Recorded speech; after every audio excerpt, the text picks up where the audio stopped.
Hi students, मेरा नाम है अनुज और हम लोग वापस से आए हैं अपने यूट्यूब चैनल पे डेरिवेटर पे। हमने लास्ट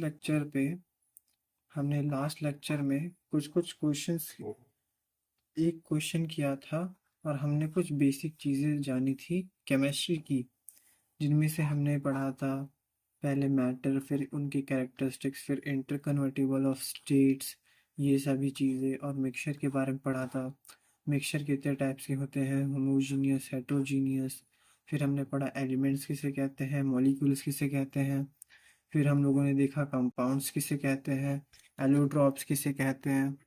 एंड देन हम लोगों ने आगे और क्या देखा, मोल कंसेप्ट, जो कि हम लोग का नया टॉपिक है 11th में। बाकी सब तो आप पढ़ के आ ही गए हो। तो मोल कंसेप्ट के बेस पे हमने एक क्वेश्चन भी लगाया था, और मोल कंसेप्ट पे हमारे एक फॉर्मूला था जो कि था number of moles is equal to mass of substance divided by molar mass. तो आज हम उसके कुछ क्वेश्चन प्रैक्टिस के करेंगे। जैसे कि हमारे पास पहला क्वेश्चन है। पहला क्वेश्चन हमें दिया हुआ है, calculate number of molecules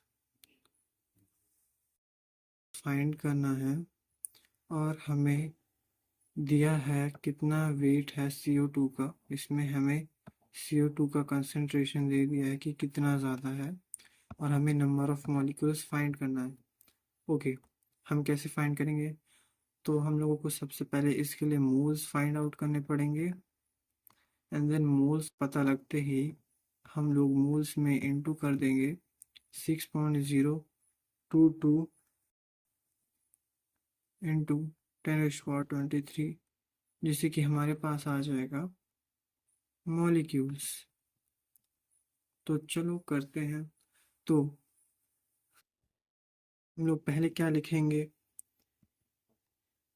number of molecules, number of moles is equal to, या फिर हम लोग इसको सीधे सीधे लिखते हैं, या तो हम लोग इसको सीधे सीधे लिखते हैं, number of molecules in 22 gram of CO2 is, क्या आ जाएगा, mass of CO2 given by molar mass of CO2, molar mass of CO2 into, इसका इंटू करेंगे मोल्स के साथ, तो ये तो मोल्स हो गया। अब हमें इसको इसके साथ इंटू कर देना है, 6.022 इंटू 10⁻23। तो इससे हमारे पास नंबर ऑफ मॉलिक्यूल्स आ जाएगा। तो नंबर ऑफ मॉलिक्यूल्स अब कैलकुलेट करते हैं। मास ऑफ CO2 गिवन, कितना गिवन है, 22 ग्राम।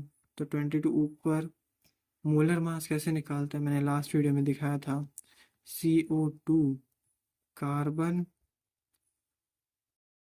मास, तो CO2 का मास कितना होता है 12, ऑक्सीजन का कितना होता है 16, कितने मॉलिक्यूल्स है उसके 2, ऐड करो तो 12 प्लस ये कितना हो जाएगा, ये 1 कैरी 2, ये जाएगा कितना हो जाएगा, 44 हो जाएगा, 44 हो जाएगा, ये 12 1, ये 3 हो जाएगा, है ना। तो 44 ग्राम आ गया हमारे पास मोलर मास। तो 44 को हम लोग नीचे रखेंगे, इंटू 6.022 इंटू 10⁻23। तो हमारे पास ये कट कर 2 ज़ा, फिर इसके साथ कटेगा, तो हमारे पास आएगा 3.011 इंटू 10⁻23 मॉलिक्यूल्स। आपके 22 ग्राम ऑफ CO2 में इतने मॉलिक्यूल्स प्रेजेंट हैं। तो हम लोगों ने ये फॉर्मूला लगाया कि हम लोगों को पहले मोल्स निकालना आना चाहिए। अगर नहीं आता तो आप मेरा प्रीवियस लेक्चर देख सकते हो, जिसमें मैंने डिटेल में समझाया कि आप मोल्स कैसे निकाल सकते हो। तो पहले हमने मोल्स निकलाया, और उसके बाद हमने इससे इंटू कर दिया 6.022 इंटू 10⁻23 से, जो कि मोल्स को इससे इंटू करने से मॉलिक्यूल्स पता लग जाता है। हमारा पहला क्वेश्चन इतना ही था।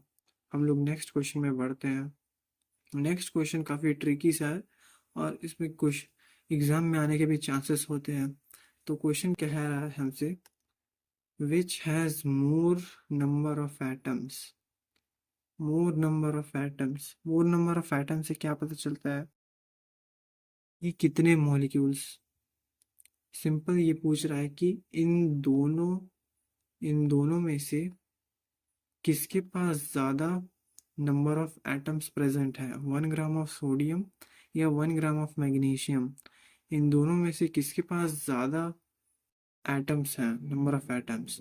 तो हम लोग कैसे फाइंड आउट करेंगे, हम लोग कैसे फाइंड आउट करेंगे इसका।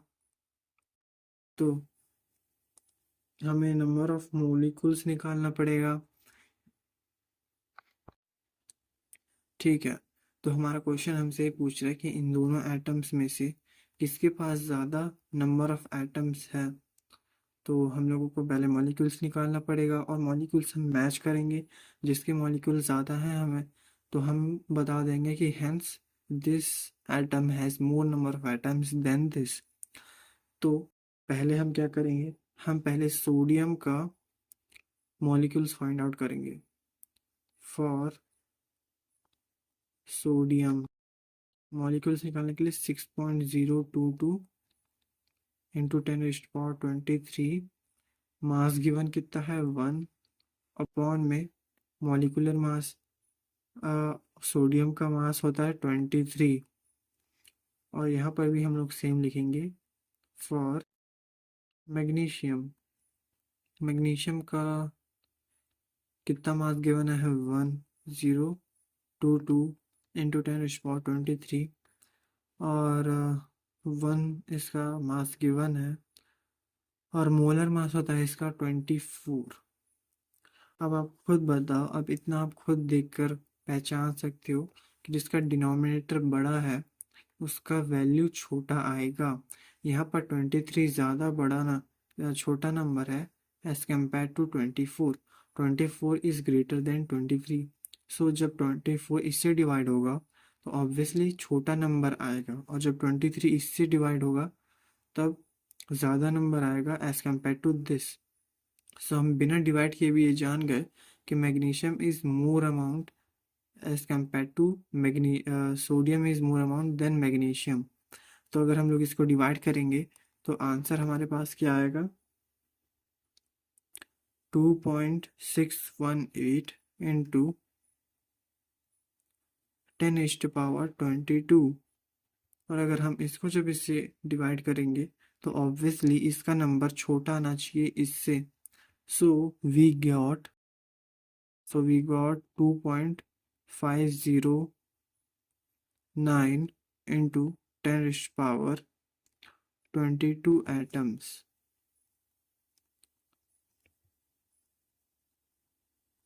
तो हमारे पास पावर इक्वल है और हमें पावर इक्वल भी करना पड़ेगा ताकि हम इन नॉर्मल नंबर्स को चेक कर सके। तो इन दोनों में से कौन सा ज़्यादा नंबर है और कौन सा कम। ऑब्वियसली बात है 2.618 ग्रेटर है 2.509 से। तो 2.618 is greater than 2.509। So we can conclude that sodium के atoms are more in numbers as compared to magnesium of 1 ग्राम। तो हमारा क्वेश्चन बस इतना ही था इसके लिए। तो आई होप ये वाला क्वेश्चन आपको समझ आया होगा क्योंकि अच्छा क्वेश्चन है। हमें बोला है नंबर ऑफ एटम्स किसके ज़्यादा है, 1 ग्राम ऑफ सोडियम है 1 ग्राम ऑफ मैग्नीशियम। तो फॉर सोडियम और फॉर मैग्नीशियम हमने फाइंड किया मॉलिक्यूल्स हमें मिल गए इतने, और मैग्नीशियम कितने सोडियम कितने। कंपेयर करने से हमें पता चला कि सोडियम ज़्यादा है नंबर में, तो हमने सीधा लिख दिया sodium has more number of atoms than magnesium.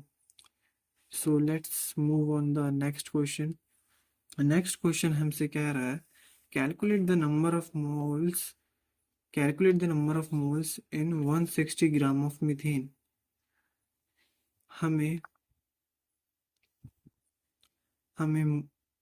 Given mass दे दिया है और हमसे पूछ रहा है नंबर ऑफ मॉलिक्यूल्स इतने ग्राम ऑफ मीथेन में।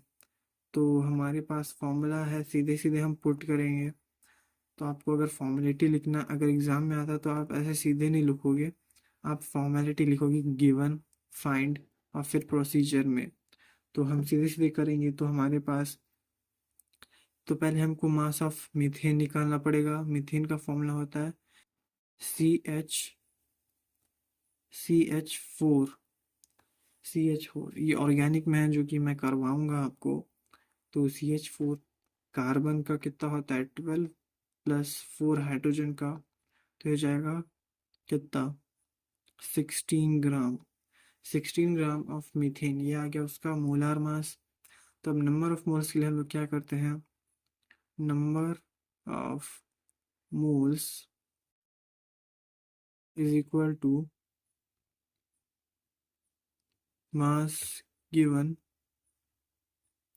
Divided by molar mass. और ये सब कुछ ग्राम के लिए होगा। तो मास गिवन हमें कितना है, मास गिवन हमें 160 है और मोलर मास कितना है हमारा 16 ग्राम। कैंसिल करने पे आ जाएगा ये 10, और 10 मोल्स इसका आंसर है। आपको कभी भी मोलर मास गिवन नहीं होगा, आपको खुद फाइंड करना आना चाहिए। तो इसके लिए आपको 1 से लेकर 20 तक के एलिमेंट्स का मॉलिक्यूलर मास और मॉलिक्यूलर नंबर आपको याद होना चाहिए। या फिर 11th में हो तो कई स्कूल्स में ये भी कहा जाता है कि आपको 1 से लेकर 30 एलिमेंट्स तक के मॉलिक्यूलर वेट और उनका नंबर याद होना चाहिए। तो क्वेश्चन नंबर 30 इतना ही था। बढ़ते हैं नेक्स्ट क्वेश्चन पे। जब ये चैप्टर पूरा कंप्लीट हो जाएगा तब मैं ये पीपीटी आपको प्रोवाइड कर दूंगा, नहीं तो आप वीडियो पॉज कर करके इससे नोट्स भी बना सकते हो। तो नेक्स्ट क्वेश्चन है हमारे पास। नेक्स्ट क्वेश्चन हमसे पूछ रहा है how many number of grams of glucose contains 5 moles of it. अब हमें मोल्स दे रखा है 5 मोल्स दे रखा है और कंपाउंड है हमारा ग्लूकोज। हमारे पास है ग्लूकोज का फॉर्मूला होता है C6H12O6। अगर हम इसका मोलर मास निकलाएंगे तो वो आएगा 180 ग्राम। और हमसे पूछ रहा है इसका वेट।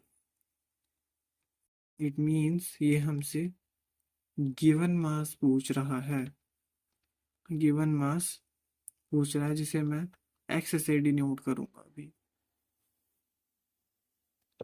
तो इसका हम कैसे कैलकुलेट करेंगे, सिंपल है, फॉर्मूला में हम लोग पुट करेंगे। अभी तक हम लोग कोई दूसरा फॉर्मूला यूज़ नहीं कर रहे, ना ही कोई दूसरा फॉर्मूला हमें पता है। हमें बस एक ही फॉर्मूला पता है which is moles is equal to given mass by molar mass. तो हमें मोल्स गिवन है 5, गिवन मास हमें निकालना जिसे मैं एक्स से डिनोट कर रहा हूँ, और मोलर मास हमें ग्लूकोज का पता है 180 ग्राम। तो ये इस तरह क्रॉस मल्टीप्लाई होगा। तो x is equal to 180 into में 5। तो x is equal to 0 0 4 carry 9। 9 को और अच्छे से लिख लेते हैं। तो ये क्या 9। तो आपका 900 ग्राम प्रेजेंट है 5 मोल्स ऑफ ग्लूकोज में। करेक्ट है, सब करेक्ट है। तो चाहो तो आप नोट कर लो, वैसे आपको नोट तो करना ही पड़ेगा। एनसीईआरटी में से कुछ क्वेश्चंस आपको ज़रूर सॉल्व करना है। केमिस्ट्री का एक काफ़ी खतरनाक नियम है कि आप भले कुछ करो या ना करो, लेकिन आपको एनसीईआरटी एक बार अच्छे से करके जाना है। क्योंकि फिजिक्स का तो पता नहीं, लेकिन केमिस्ट्री में most of the question NCERT से ही आते हैं। तो हमें क्वेश्चन पूछ रहा है calculate number of carbon atoms, यानी कि मॉलिक्यूल्स हमसे पूछ रहा है। मॉलिक्यूल से एटम्स में कोई ज़्यादा डिफरेंस है नहीं, इसीलिए क्वेश्चन में मैं एटम्स ही लिखा हूँ ताकि आपको और ज़्यादा क्लैरिटी मिले एग्जाम टाइम पे। तो 0.5 kg ऑफ ग्रेफाइट। ग्रेफाइट क्या होता है आपने क्लास 10 में पढ़ा होगा, नहीं पढ़ा तो मैं बता देता हूँ। ग्रेफाइट का मतलब होता है कार्बन। तो हमसे पूछ रहे number of carbon atoms present in 0.6 kg of graphite. तो हमें सबसे पहले इसके लिए मोल्स फाइंड आउट करने पड़ेंगे, और मोल्स फाइंड आउट करने के बाद हम इससे एवोगाड्रो नंबर से मल्टीप्लाई कर देंगे। एवोगाड्रो नंबर से मल्टीप्लाई करते ही हमारे पास नंबर ऑफ कार्बन एटम्स मिल जाएंगे। तो फॉर्मूला है हमारे पास, moles is equal to given mass upon में मोलर मास। अब देखो मैंने आपको बताया था पहले कि मैंने आपको बताया था एक चीज़, अगर आपको याद हो तो, कहाँ गया,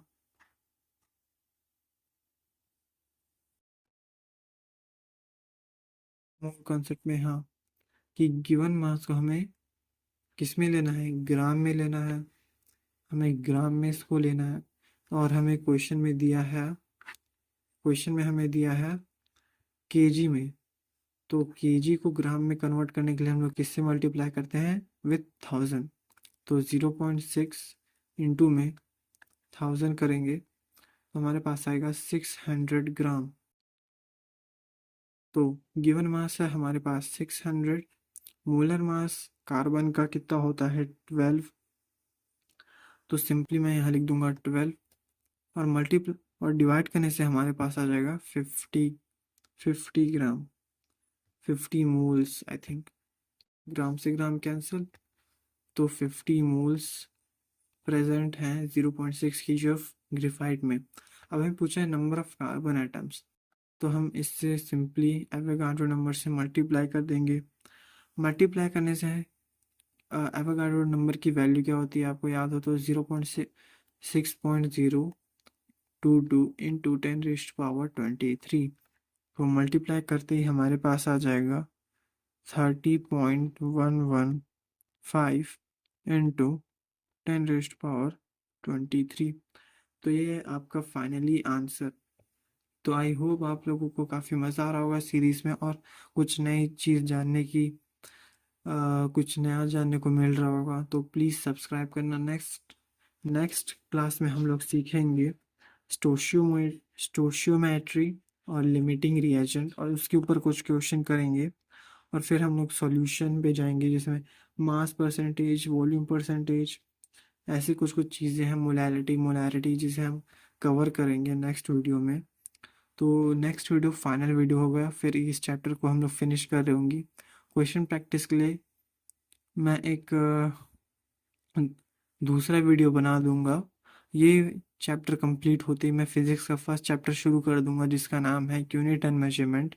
उसमें से आपको कुछ भी नहीं, ज़्यादा से ज़्यादा आपको डायमेंशन फार्मूला ही पढ़ना है, और कैसे आप फार्मूला को डिराइव कर सकते हो उससे, हमें वही सब पढ़ना है। तो बस आज के लिए इतना ही, अब मिलते हैं कल नेक्स्ट लेक्चर में मिले।